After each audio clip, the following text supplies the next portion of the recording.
Radhe Radhe everyone, आप सभी का हमारे इस चैनल पर बहुत बहुत स्वागत है।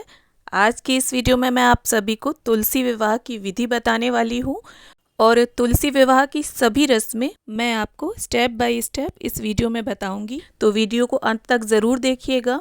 तो देखिए, कार्तिक मास की जो देवउठनी एकादशी आती है, जिस दिन श्री हरि हमारे 4 महीने की योग निद्रा के बाद जागते हैं, उस दिन से लेकर पूर्णिमा तक, कार्तिक मास की पूर्णिमा तक ये विवाह किया जाता है। 5 दिनों में किसी भी दिन आप कर लें।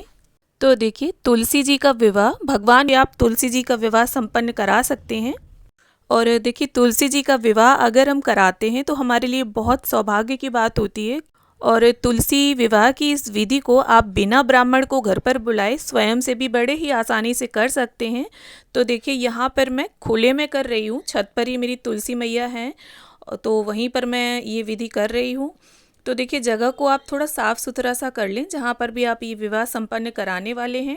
और यहाँ लाल मिट्टी यानी गेरू से मैंने लीपा है। आप गाय का गोबर भी ले सकते हैं, या वो भी अगर अवेलेबल नहीं है आपके पास तो आप हल्दी से भी यहाँ लीप सकते हैं, लेकिन जगह को थोड़ा लीप कर पवित्र ज़रूर कर लें। और इसके बाद देखिए, मैं यहाँ पर अष्टदल कमल बना रही हूँ। चौक ज़रूर पूरना है आपको। और देखिए, चौक जो होता है वो आटे और हल्दी से ही पूरा जाता है। और अगर आप चाहें तो रंगोली भी बना सकते हैं। और इसके साथ ही यहाँ पर मैं स्वास्तिक बना लूँगी, क्योंकि कोई भी शुभ और मांगलिक कार्य अगर हम करते हैं तो स्वास्तिक का चिन्ह हमें ज़रूर बनाना चाहिए। और देखिए, 4 महीने की योग निद्रा के बाद जब भगवान विष्णु जागते हैं देवउठनी एकादशी पर, तो उस दिन से ही सारे शुभ और मांगलिक कार्य शुरू हो जाते हैं। और जब तक भगवान विष्णु 4 महीने की योग निद्रा में रहते हैं तब तक कोई भी शुभ और मांगलिक कार्य नहीं किए जाते हैं। तो देखिए, यहाँ आप मेरी तुलसी मैया देख सकते हैं, यहाँ श्यामा तुलसी है मेरे पास। तो हम यहाँ पर लाल चुनरी तुलसी मैया को उड़ा देंगे, क्योंकि लाल रंग जो होता है वो बहुत ही शुभ माना जाता है विवाह के लिए। और इसके साथ ही देखिए, मैंने स्थापित कर लिया है तुलसी मैया को। और अब एक पटा या चौकी आप रख लें, और यहाँ पर भगवान विष्णु को, गणपति जी को और कलश देव को आसन देंगे हम। और देखिए, भगवान विष्णु का, शालिग्राम जी का पीला जो रंग होता है वो पसंदीदा रंग होता है उनका। तो यहाँ मैंने पीला वस्त्र बिछा लिया है, और सबसे पहले फूलों का आसन देते हुए हम गणपति जी को विराजित कर लेंगे।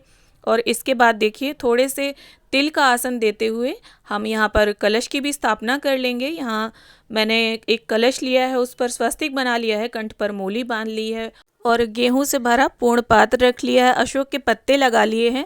और यहाँ दीप कलश की स्थापना कर रही हूँ मैं। देखिए, कलश स्थापना बहुत ज़रूरी होती है विवाह में, तो ये स्थापना आप ज़रूर करें। और इसके साथ देखिए, फूलों का आसन देते हुए मैंने यहाँ पर भगवान विष्णु की फ़ोटो है, तो उन्हें हम विराजमान कर लेंगे। और इसके साथ ही देखिए, शालिग्राम जी हैं ये मेरे पास, तो उन्हें भी हम तुलसी के गमले में ही स्थापित कर लेंगे। और इसके साथ ही अब हम दीपक प्रज्वलित कर लेंगे। और अगर आप चाहें तो दीपक की जगह पर श्रीफल यानी जो जटा वाला नारियल होता है उसको रखकर श्री कलश की भी स्थापना कर सकते हैं। और देखिए, सभी को अब हम स्नान की भावना से गंगा जल और फूल की सहायता से छींटा दे देंगे। और इसके साथ अब सबसे पहले हम गणपति जी का पूजन करेंगे। उन्हें चंदन, रोली और ये देखिए तिल हैं, सफ़ेद तिल। कई लोगों का क्वेश्चन होता है कि आपने चावल यूज़ किए हैं, तो ये चावल नहीं है, सफ़ेद तिल हैं, तो ये अर्पित कर देंगे अब हम। और देखिए, वस्त्र की भावना से यहाँ मोली अर्पित कर दी है मैंने। और इसके बाद जो भी पुष्प हों आपके पास, पीले, लाल, वो अर्पित करें आप। और अब भगवान विष्णु को भी हम वस्त्र रूपी कलावा अर्पित कर देंगे। और यहाँ जनेऊ अर्पित कर दिया है मैंने। अब देखिए, विवाह की जो सबसे पहली रस्म होती है वो हल्दी की रस्म होती है। तो इसमें आपको आटा, हल्दी और दूध मिक्स करना है, और इसे श्री हरि के हाथों में और उनके चरणों में 5 बार या 7 बार अर्पित करना है। और बहुत सी जगह दूध में हल्दी डालकर भी इस रस्म को करते हैं, तो जैसा आपके यहाँ होता हो आप वैसा कर लें। और श्री हरि को हल्दी अर्पित करने के बाद यही हल्दी हम माता तुलसी को अर्पित करेंगे। उन्हें भी 5 या 7 बार आप इस तरह से लगाएं, जिस तरह से मैं आपको दिखा रही हूँ। आप तुलसी मैया की जो शाखाएं हैं वहाँ पर और पत्तियों में इस हल्दी को लगा सकते हैं। तो इस प्रकार से जो हल्दी की रस्म होती है हमारी, वो पूरी हो जाती है। अब इसके बाद हम श्री हरि को हल्दी का टीका लगाएंगे, और फोटो में जितने भी देवी देवता विराजमान हैं सभी का हम टीका कर लेंगे। और साथ ही देखिए कलश स्थापना के माध्यम से हमने सभी देवी देवताओं का आवाहन किया है इस विवाह में सम्मिलित होने के लिए। तो आप कलश का और दीपक का भी पूजन साथ साथ करते चलें।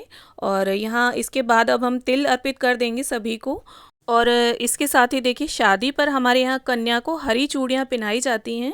तो यहाँ मैंने हरी चूड़ियाँ ली हैं। अगर आपके यहाँ काली लाल जैसी भी रंग की पहनाई जाती हो आप उस रंग की चूड़ियाँ तुलसी मैया को पहना दें। और इसके बाद देखिए जो शालिग्राम स्थापित किए थे हमने तुलसी के गमले में, उनका भी पूजन कर लेंगे हम। और देखिए कार्तिक के पूरे महीने में हमें तुलसी मैया को रोली और सिंदूर अर्पित नहीं करना चाहिए। आज के दिन ही उन्हें सिंदूर लगाया जाता है, इस बात का भी आप विशेष ध्यान रखें। और हमें देखिए इसके बाद मेहंदी की रस्म करनी है। तो आपको नई मेहंदी नई कीप लेनी है, लगी हुई कीप आपको प्रयोग नहीं करनी है। तो इस प्रकार से हाथों में श्री हरि के हम मेहंदी लगा देंगे और वही मेहंदी हम मैया तुलसी को लगा देंगे इस प्रकार से। तो मेहंदी की रस्म करने के बाद और वरमाला से पहले आप भगवान विष्णु को इत्र की सेवा ज़रूर दे दें, क्योंकि भगवान विष्णु को इत्र अत्यंत प्रिय होता है। साथ ही तुलसी मैया को भी इत्र अर्पित कर दें। और अब इसके बाद जो रस्म की जाती है वो वरमाला की होती है। तो यहाँ पर मैंने फूलों की माला ली है। अगर आपके पास ज़्यादा फूल नहीं है तो आप थोड़े फूल लगा कर ही माला बना सकते हैं। और इस तरह से पहले तुलसी मैया से छुवाकर श्री हरि को पहनाएंगे और फिर श्री हरि से छुवाकर तुलसी मैया को पहनाएंगे ये वरमाला। और साथ ही देखिए कलश देव को गठबंधन की होती है। तो अगर आप चाहें तो यहाँ पर श्री हरि को बाकायदा वस्त्र उढ़ाकर पीला और फिर गठबंधन कर सकते हैं। और यहाँ पर देखिए मेरी फ़ोटो थोड़ी छोटी है, तो यहाँ पर मैंने 2 कलावे के टुकड़े लिए हैं और उनका गठबंधन किया है। और आपको एक हल्दी की गांठ, सिक्का और थोड़े से फूल हाथ में ले लेने हैं। और गठबंधन का जो भी मंत्र अगर आपको आता है तो उस मंत्र का उच्चारण करते हुए आप इस प्रकार से गठबंधन की रस्म को पूरा कर दें। और देखिए अब गठबंधन के बाद हमें जो मांग भराई की रस्म होती है उसे पूरा करवाना है। तो इस प्रकार से आप चांदी का सिक्का ले लें और उसमें थोड़ा सिंदूर ले लें। और चांदी के सिक्के की जगह पर आप अंगूठी भी ले सकते हैं। और इसे श्री हरि के हाथों से छुवाकर तुलसी मैया पर हमें 3 बार इस प्रकार से अर्पित करना है। और इसके बाद अब हम जो मंगलसूत्र पहनाने की विधि है उसे पूरा करेंगे। इस प्रकार से श्री हरि के हाथों से छुवाते हुए हम इसे तुलसी मैया को पहना देंगे। इसके साथ ही अब जो फेरों की विधि है उसे हमें संपन्न करवाना है। तो यहाँ देखिए जटा वाला नारियल लिया है मैंने पानी वाला और उस पर कलावा बांध लिया है। और इस प्रकार से हमें फेरे करवाने होंगे। प्रथम जो 3 फेरे होते हैं वो वर के होते हैं और 4 फेरे जो होते हैं वो कन्या के होते हैं। तो इस तरह से मैंने ये विधि संपन्न करवाई है। अगर आपका तुलसी का गमला छोटा है तो आप गमले को भी उठाकर ये विधि संपन्न करवा सकते हैं। और अब देखिए फेरे की विधि संपन्न करवाने के बाद हम गणपति जी को अलग से भोग रख रहे हैं बिना तुलसी दल वाला। और देखिए देवउठनी एकादशी पर सिंघाड़ा, गन्ना, अमरूद जो भी मौसमी फल हैं आपके पास आप उनका भोग ज़रूर लगाएं। और सिंघाड़े का भोग देवउठनी एकादशी पर विशेष रूप से लगाया जाता है। तो यहाँ मिठाई का और जल का भी भोग रख दिया है मैंने। और इसके साथ ही आप अपने घर पर पकवान ज़रूर बनाएं। देखिए शादी विवाह यदि आप संपन्न कराते हैं घर में तो जिस तरह से हम घर में अपने पकवान बनाते हैं, खीर, पूड़ी, सब्जी, ठीक उसी प्रकार से आज के दिन भी आपको ये सभी पकवान ज़रूर बनाने हैं और उनका भी भोग आप ज़रूर लगाएं। और बिना प्याज लहसुन का सारा भोग बनाएं आप। और हाँ, सभी भोग में आप तुलसी दल अवश्य डाल दें। और इसके साथ ही यहाँ पर देखिए जो भी आपसे वस्त्र बन पड़े, यहाँ मैंने साड़ी, पैंट शर्ट का जोड़ा, मिठाई और थोड़ी टॉफ़ी ली हैं। और अगर आपसे बन पड़े तो आप इतना सब निकालें, वरना आप एक ब्लाउज़ का पीस, एक अंगोछा, मेवे, मिष्ठान, फल और थोड़ी दक्षिणा आप ज़रूर ऐड कर दें अपने सामर्थ्य के हिसाब से। और फिर इस सभी सामान को आपको दान करना होगा। और इसके बाद हाथ में देखिए एक पुष्प लेकर आप तुलसी विवाह की कहानी पढ़ लें या सुन लें इस कहानी को। और इसके साथ ही अब हम सभी की प्रेम पूर्वक आरती उतार लेंगे। गणपति जी की, श्री हरि की, कलश देव की, माता तुलसी की, सभी की प्रेम पूर्वक आरती उतार लें।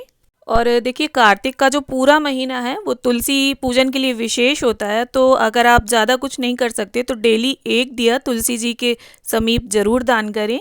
इसके साथ ही आरती संपन्न करने के बाद आप 3 बार जल घुमाते हुए समस्त पूजा का आचमन कर लें। और इसके साथ ही देखिए श्री हरि से, माता तुलसी से हम अपनी पूजा में रही कमियों के लिए क्षमा याचना कर लेंगे कि हे प्रभु, जाने अनजाने अगर ये विवाह संपन्न कराने में हमसे कोई भूल हो गई हो, कोई त्रुटि हो गई हो तो उसे क्षमा करें।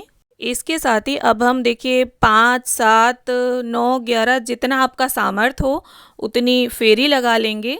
यहाँ मैं टॉफ़ी से फेरी लगा रही हूँ, आप किसी भी ड्राई फ्रूट से या मिश्री से या इलायची दाने से किसी से भी फेरी लगा सकते हैं, पर पूजा के अंत में आप फेरी ज़रूर लगा लें।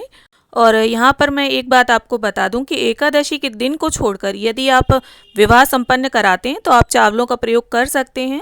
और आप चाहें तो तुलसी विवाह के दिन 365 बाती का दिया दान कर सकते हैं, या फिर 11, 21, 51 जितने दिए दान करने की आपकी सामर्थ्य हो आप उतने दिए दान कर सकते हैं, क्योंकि कार्तिक मास में दीप दान का बहुत ज़्यादा महत्व होता है। तो उम्मीद करती हूँ तुलसी विवाह की विधि का ये वीडियो आपको ज़रूर पसंद आया होगा। वीडियो अगर अच्छा लगा हो तो इसे लाइक शेयर करें और चैनल को सब्सक्राइब ज़रूर कर लें।